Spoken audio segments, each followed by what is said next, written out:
para a China na semana que vem. Fabi, ele não vai mais. Agora sim, o senador Sérgio Moro já está na linha com a gente. Senador, boa noite. Boa noite, tudo bem? Tudo certinho? Estou aqui. Bom, agora sim, senador. Agora a gente já ouve. Senador, vou começar perguntando ao senhor a opinião sobre esse assunto que a gente está conversando aqui, que é o pedido de impeachment que vai ser apresentado. Já foi apresentado, aliás, nesta quarta pelo deputado Bibo Nunes, que é do PL, pedido de impeachment do presidente Lula, que tem como base justamente os ataques que o presidente fez ao senhor ontem na entrevista que concedeu à TV 247. O senhor é favorável a esse pedido de impeachment, senador? Eu não conheço esse pedido de impeachment, não tenho uma opinião a respeito. A minha preocupação hoje é visível em relação à ameaça que foi feita a mim e à minha família pelo crime organizado. Houve essa operação da Polícia Federal hoje que desmantelou esse grupo, mas a minha preocupação agora é reagir, né? Como é que os senadores reagem? Nós precisamos aprimorar a lei para proteger aqueles agentes da lei que se envolvem no combate ao crime organizado e indiretamente assim também proteger a sociedade. O meu foco basicamente é esse. Cláudio Dantas.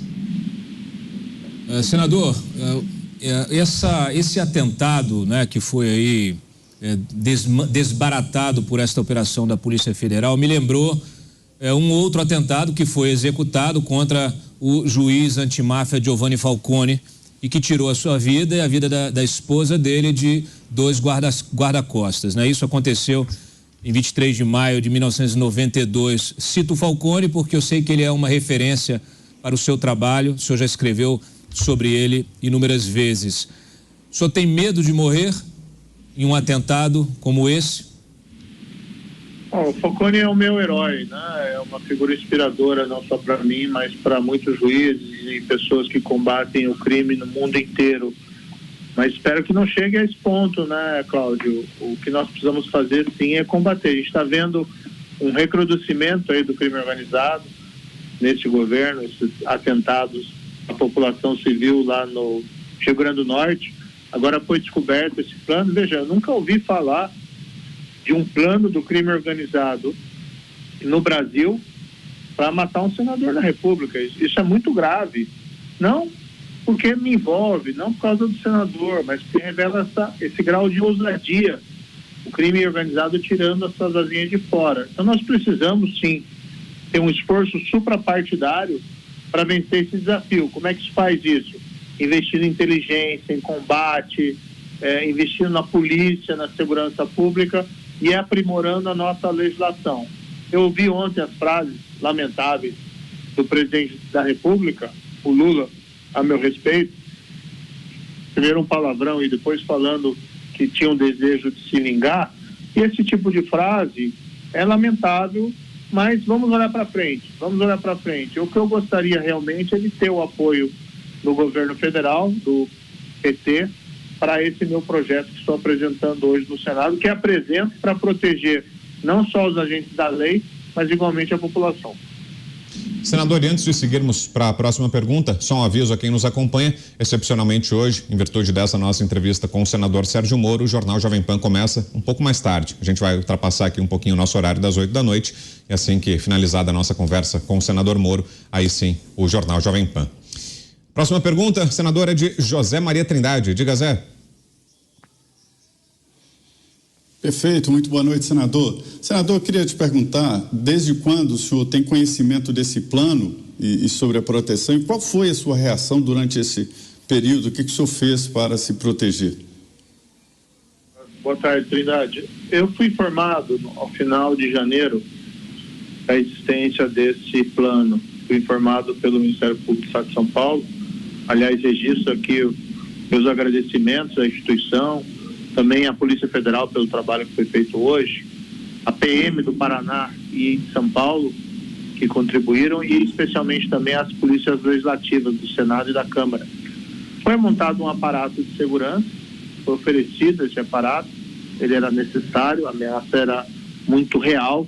A gente não está falando aqui de um plano imaginário, a gente não está falando em especulações sobre gente que é perigosa, mas nós estamos falando dos piores criminosos do país, né? Bandidos que infelizmente planejaram um atentado contra mim, contra minha esposa, a deputada Rosângela Moro. Então foi feito todo esse aparato de segurança e, do outro lado, iniciada uma investigação para que se pudesse contra-atacar esse grupo criminoso. O que eu acho, ao meu entendimento, assim, eu não vou ficar parado, eu vou reagir. A gente tem que reagir contra o crime organizado com igual intensidade. E a reação possível qual é? É aprimorar a legislação. Thiago Pavinato. Boa noite, senador. Obrigado por estar conosco.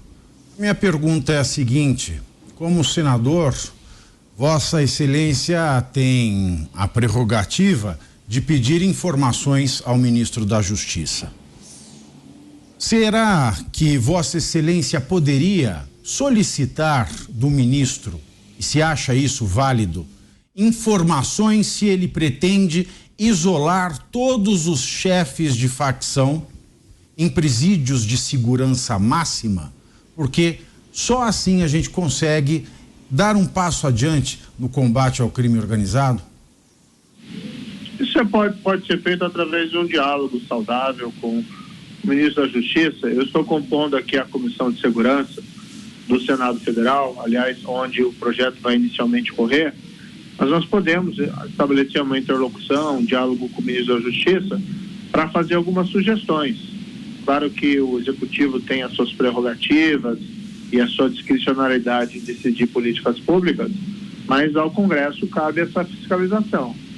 Isso pode ser feito tanto num sentido de se pedir informações, mas também o próprio diálogo pode ser que seja exitoso. Eu compartilho esse entendimento. O que a gente tem que fazer em relação ao crime organizado? O ideal é criar forças-tarefas específicas para desmantelar os grupos e utilizar toda a energia, todos os recursos que o Estado tem para alcançar esse objetivo. Identificado uma liderança e condenada e presa, tem que ir para a Polícia Federal de Segurança Máxima. Isso é obrigatório. É a única forma hoje de cortar o comando da atividade criminal dessas lideranças.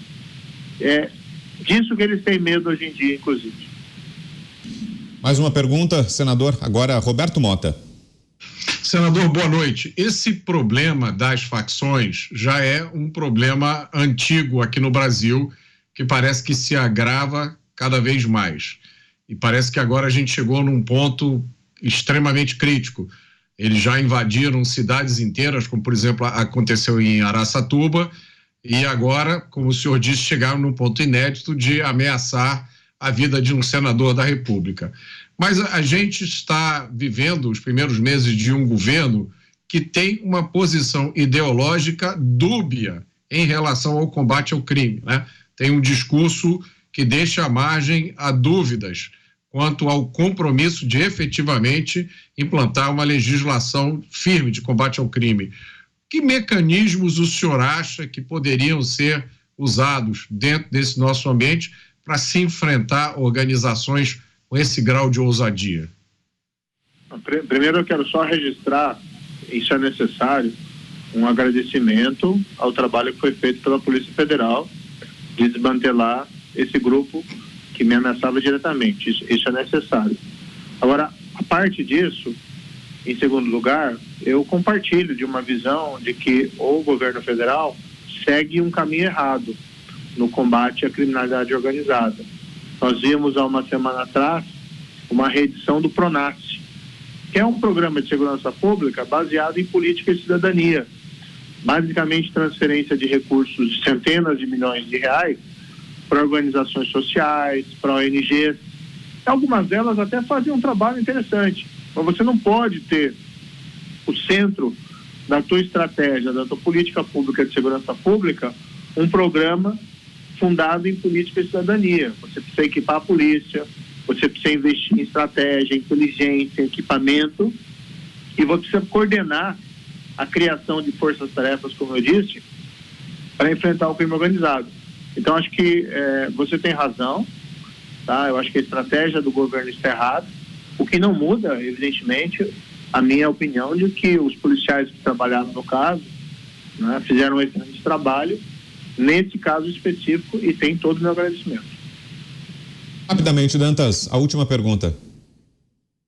Senador, o senhor considera que este atentado, esta tentativa de um atentado, tem objetivo político, tinha objetivo político, e as relações hoje que o PCC estabelece com diversas autoridades em diferentes níveis, que nós já vimos outras investigações trazerem à tona, ela demanda uma apuração mais ampla e sob o escrutínio público, como a de uma CPI? O Brasil não pode ser vencido pelo crime. Esse tem que ser o nosso lema número 1. Quando uma organização criminosa como o PCC se sente à vontade para realizar esse tipo de planejamento, ele quer mandar um recado político muito claro: não se metam comigo, não se metam com a gente, porque a gente revida e porque a gente está mais forte que o Estado. E aí nós precisamos de uma resposta política firme, rigorosa. Então, claro que eu lamento todos esses episódios. Isso trouxe muito desgaste emocional para mim, para minha família, mas a gente tem que reagir como Estado. E eu estou fazendo aqui a minha parte, né, de tratar isso através do Senado para a gente aprimorar a legislação, não para mim, mas para todo mundo, em situação similar, e indiretamente proteger a sociedade. Agora, é de se avaliar, sim, se de repente não seria oportuno uma comissão parlamentar para se apurar mais profundamente esse trabalho dessas organizações criminosas e para tentar ajudar o governo federal e até governos estaduais no combate a essa criminalidade.